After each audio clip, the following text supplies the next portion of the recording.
कर्पूरगौरं करुणावतारं संसारसारं भुजगेन्द्रहारं सदा वसन्तं हृदयार्धविन्दे भवं भवानी सहितं नमामि। हर हर शंभु। ओम नमः शिवाय। हर हर महादेव। हम सभी भक्तों पर भोलेनाथ और मां पार्वती जी का आशीर्वाद सदैव बना रहे। आज की वीडियो में आप सुनेंगे श्रावण मास महात्म्य का 16वां अध्याय। आपने यदि अभी तक चैनल को सब्सक्राइब नहीं किया है तो चैनल को सब्सक्राइब जरूर कर लें। आपको हमारे चैनल पर श्रावण मास महात्म्य की कथाएं सुनाई जा रही हैं प्रतिदिन, तो चैनल को ढेर सारा प्यार अपना जरूर दीजिएगा। तो श्रोतागणों, आपसे आग्रह है कि अध्याय को पूरा अवश्य सुनिएगा। तो चलिए पहले भगवान भोलेनाथ का ध्यान करते हैं, उसके बाद कथा को प्रारंभ करते हैं। ओम नमः शिवाय। हर हर महादेव। श्री शिवाय नमस्तभ्यम। तो आज के अध्याय में शीतला सप्तमी व्रत का वर्णन तथा व्रत कथा का वर्णन किया गया है। ईश्वर बोले, हे सनत कुमार, अब मैं शीतला सप्तमी व्रत को कहूंगा। श्रावण मास में शुक्ल पक्ष की सप्तमी तिथि को यह व्रत करना चाहिए। सबसे पहले दीवार पर एक वापी का आकार बनाकर अशरीरी शंगक दिव्य रूप वाले 7 जल देवताओं, 2 बालकों से युक्त पुरुष शंगक नारी, एक घोड़ा, एक वृषभ तथा नर वाहन सहित एक पालकी भी उस पर बना दें। इसके बाद 16 उपचारों से 7 जल देवताओं की पूजा होनी चाहिए। इस व्रत के साधन में ककड़ी और दधी ओदन का नैवेद्य अर्पित करना चाहिए। उसके बाद नैवेद्य के पदार्थों में से ब्राह्मण को वायन देना चाहिए। इस प्रकार 7 वर्ष तक इस व्रत को करने के बाद इसका उद्यापन करना चाहिए। इस व्रत में प्रत्येक वर्ष 7 सुवासिनियों को भोजन कराना चाहिए। जल देवताओं की प्रतिमाएं एक सुवर्ण पात्र में रखकर बालकों सहित एक दिन पहले सायंकाल में भक्ति पूर्वक उनकी पूजा करनी चाहिए। प्रातःकाल पहले गृह होम करके देवताओं के निमित्त चरु से होम करना चाहिए। जिसने पहले इस व्रत को किया और उसे जो फल प्राप्त हुआ, अब उसे आप सुने। सौराष्ट्र देश में शोभन नामक एक नगर था। उसमें सभी धर्मों के प्रति निष्ठा रखने वाला एक साहूकार रहता था। उसने जल रहित एक अत्यंत निर्जन वन में बहुत पैसा खर्च करके शुभ तथा मनोहर सीढ़ियों से युक्त पशुओं को जल पिलाने के लिए सरलता से उतरने चढ़ने योग्य दृढ़ पत्थरों से बंधी हुई तथा लंबे समय तक टिकने वाली एक बावली बनवाई। उस बावली के चारों ओर थके राहगीरों के विश्राम के लिए अनेक प्रकार के वृक्षों से शोभायमान एक बाग लगवाया। लेकिन वह बावली सूखी ही रह गई और उसमें एक बूंद पानी नहीं आया। साहूकार सोचने लगा कि मेरा प्रयास व्यर्थ हो गया और व्यर्थ ही धन खर्च किया। इसी चिंता में विचार करता हुआ वह साहूकार रात में वहीं सो गया। तब रात्रि में उसके स्वप्न में जल देवता आए और उन्होंने कहा कि हे धनद, जल के आने का उपाय तुम सुनो। यदि तुम हम लोगों के लिए आदरपूर्वक अपने पौत्र की बलि दो तो उसी समय तुम्हारी यह बावली जल से भर जाएगी। यह सपना देख साहूकार ने सुबह अपने पुत्र को बताया। उसके पुत्र का नाम द्रविड़ था और वह भी धर्म कर्म में आस्था रखने वाला था। वह कहने लगा कि आप मुझ जैसे पुत्र के पिता हैं।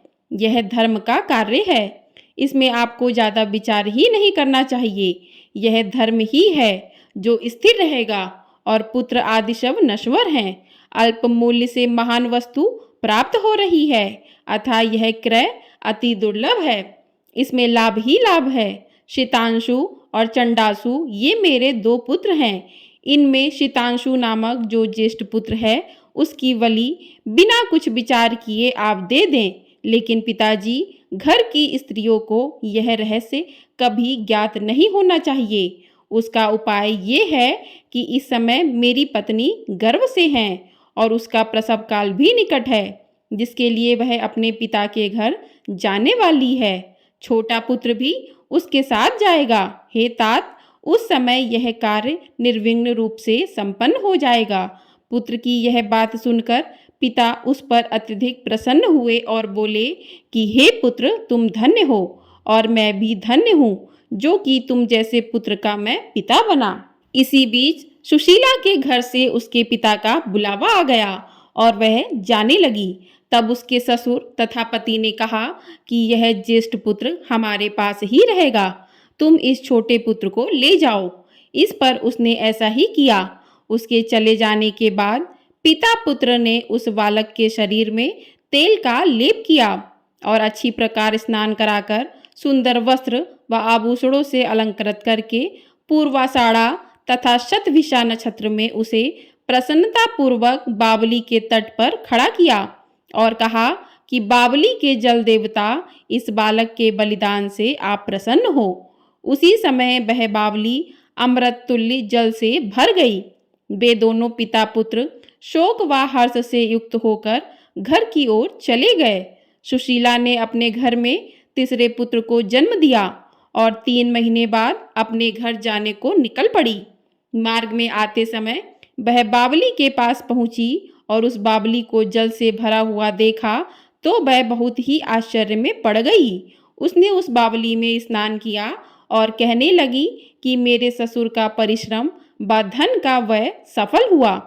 उस दिन श्रावण माह के शुक्ल पक्ष की सप्तमी तिथि थी और सुशीला ने शीतला सप्तमी नामक शुभ व्रत रखा हुआ था। उसने वहीं पर चावल पकाए और दही भी ले आई।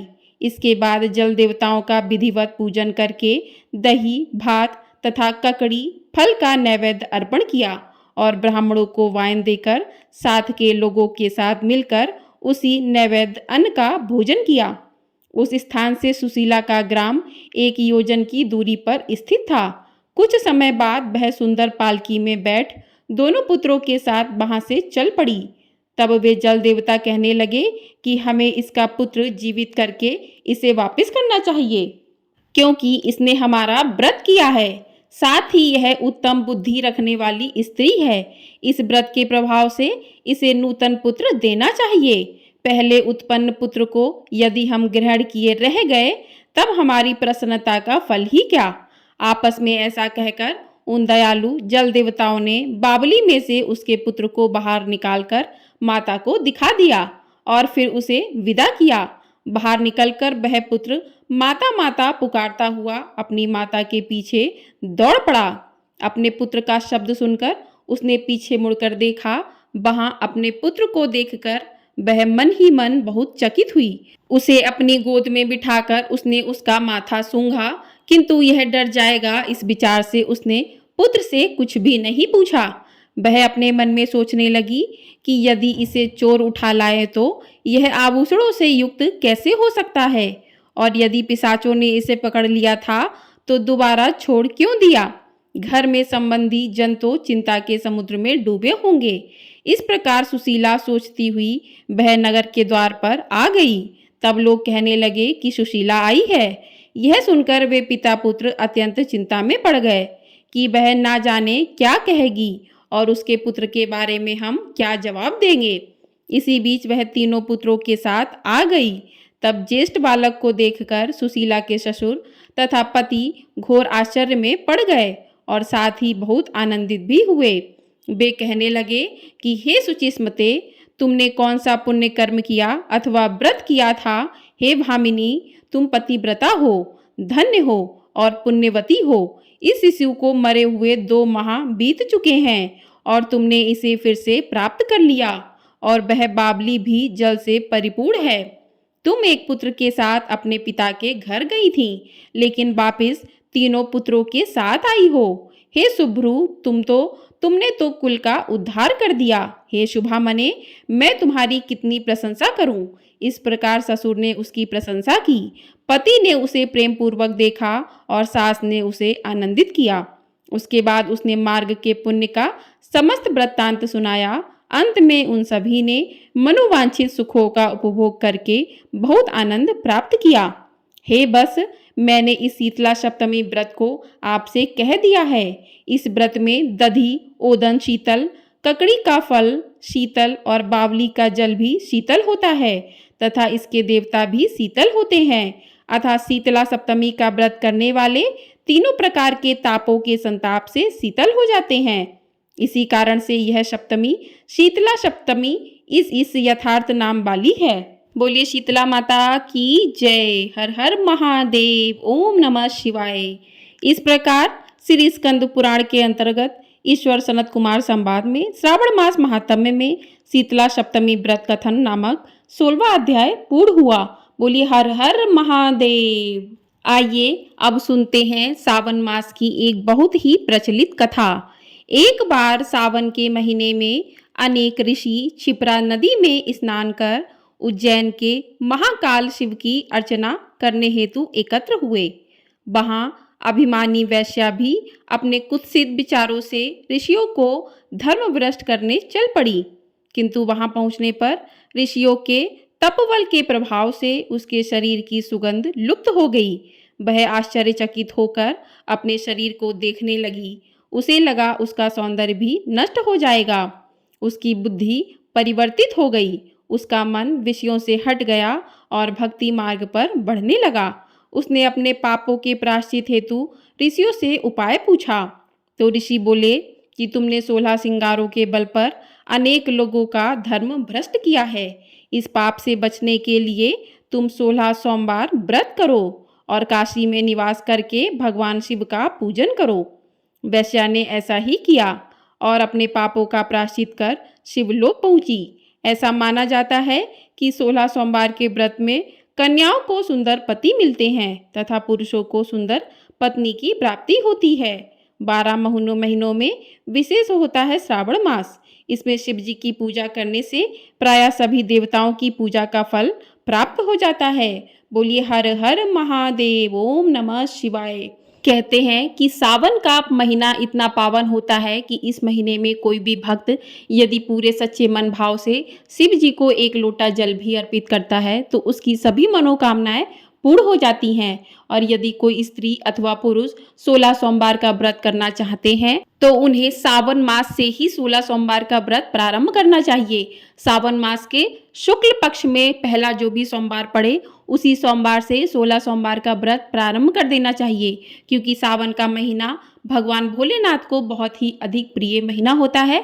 तो इस महीने में जो भी भगवान भोलेनाथ से जुड़े त्योहार व्रत होते हैं वो इसी माह से शुरू करने चाहिए। बहुत ही पावन महीना होता है। तो यदि आप भी 16 सोमवार का व्रत करना चाहते हैं तो इसी महीने से प्रारंभ कर सकते हैं और अपने व्रत को पूर्ण कर सकते हैं। जो भी भक्त सच्चे मन से भगवान भोलेनाथ के सोमवार के व्रत करते हैं, भगवान भोलेनाथ अपने भक्तों की सभी मनोकामनाएं शीघ्र ही पूरी करते हैं। आपको ये वीडियो पसंद आई हो तो वीडियो को ढेर सारा लाइक ज़रूर कीजिएगा। आपका लाइक ही हमारे लिए बहुत अधिक महत्वपूर्ण होता है। उससे आप और हम जुड़े हैं इस बात का भी पता चलता है। और ज़्यादा से ज़्यादा चैनल को सब्सक्राइब भी कर दीजिएगा, क्योंकि हमारे चैनल पर प्रत्येक दिन सावन महात्म्य की कथाएँ भी सुनाई जा रही हैं। और वीडियो को ज़्यादा से ज़्यादा लोगों में शेयर भी कर दीजिएगा ताकि वो भी शिव कथा का लाभ उठा सकें, भगवान भोलेनाथ की कथाओं को सुन सकें। हर हर महादेव। ओम नमः शिवाय।